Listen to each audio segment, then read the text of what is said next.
Kalau saya pakai kata dia cintai berarti kurang tepat. Yang dia manfaatkan ini mulai terbongkar.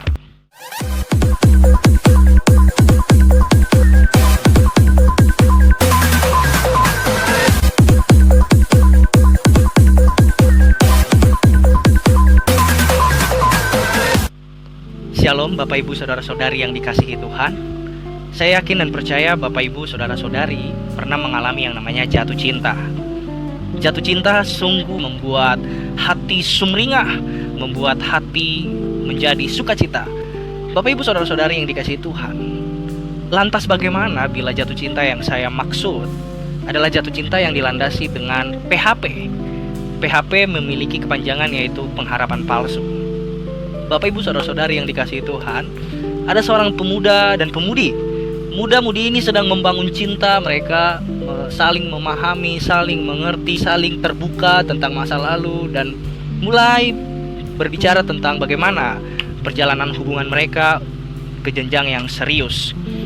Bapak Ibu Saudara-saudari yang dikasihi Tuhan, suatu ketika seorang pemuda yang mencintai pemudi tadi mulai berpikir, mulai merasa jenuh dengan hubungan yang dijalani. Ketika mereka berbicara tentang satu hal, mereka bertengkar dengan sebuah masalah, dan masalah itu sebenarnya sepele, hanya mereka berbeda pandangan seperti angka 6 dan angka 9 Bapak Ibu. Jadi ketika saya melihat angka ini, angka 6, Bapak Ibu di sana melihat angka ini adalah angka 9. Nah, seperti itu masalah yang mereka alami, padahal masalah sepele, hanya perbedaan perspektif, sudut pandang antara keduanya. Namun perselisihan ini semakin rumit dan membuat si pemuda pun tadi mengalami kelunturan dalam mencintai. Yang tadinya tulus mencintai pemudi yang dia cintai, lama-lama karena sebuah masalah persoalan yang dihadapi dengan sendiri tanpa melibatkan Tuhan. Nah, mulai pemuda ini memanfaatkan si pemudi agar pemudi yang dia cintai dapat memahami dirinya, dan sekaligus pemudi tersebut dimanfaatkan oleh si pemuda tadi. Bapak Ibu Saudara-saudari yang dikasihi Tuhan, menariknya adalah si pemudi tetap mencintai si pemuda ini dengan penuh ketulusan, dengan penuh keyakinan bahwa dia yakin si pemuda tidak akan pernah mempermainkannya, apalagi memanfaatkan dirinya.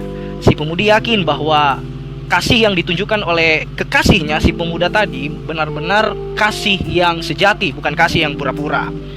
Bapak Ibu Saudara-saudari yang dikasihi Tuhan, namun lambat laun, perlahan-lahan kisah ini terbongkar. Siasat yang disusun, direncanakan oleh pemuda yang jahat tadi terhadap pemudi yang dia cintai. Kalau saya pakai kata dia cintai berarti kurang tepat. Yang dia manfaatkan ini mulai terbongkar. Akhirnya si pemudi pun sadar dan memutuskan si pemuda dan tidak lagi membangun hubungan dengannya, karena dia tahu bahwa seorang pemuda yang mencintainya tidak tulus atau berpura-pura dalam mengasihinya.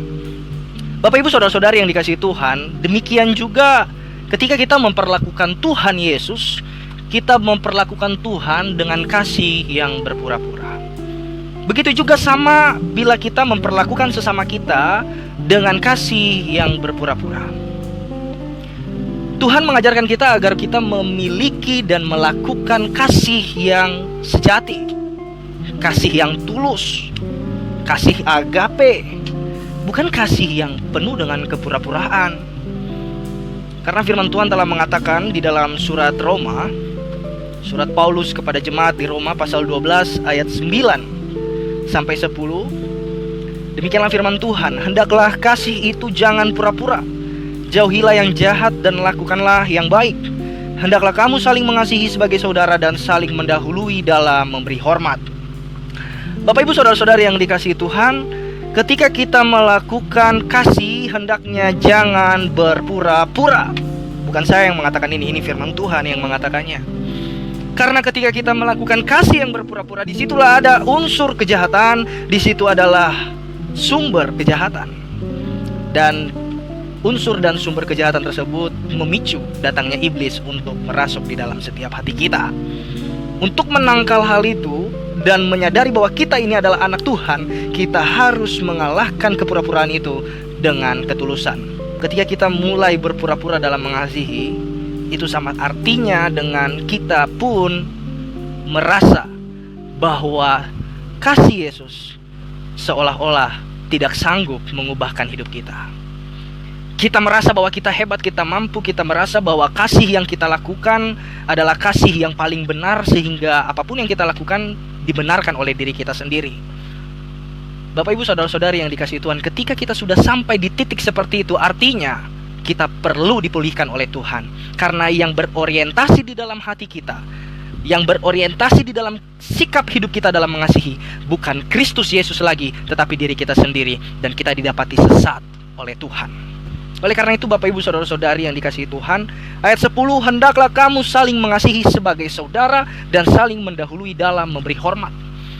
Bapak Ibu saudara-saudari yang dikasihi Tuhan, memang berat sekali melakukan hal ini, tetapi yakinlah dan percaya bahwa ketika kita dimampukan oleh Tuhan, kita akan sanggup melakukan hal ini.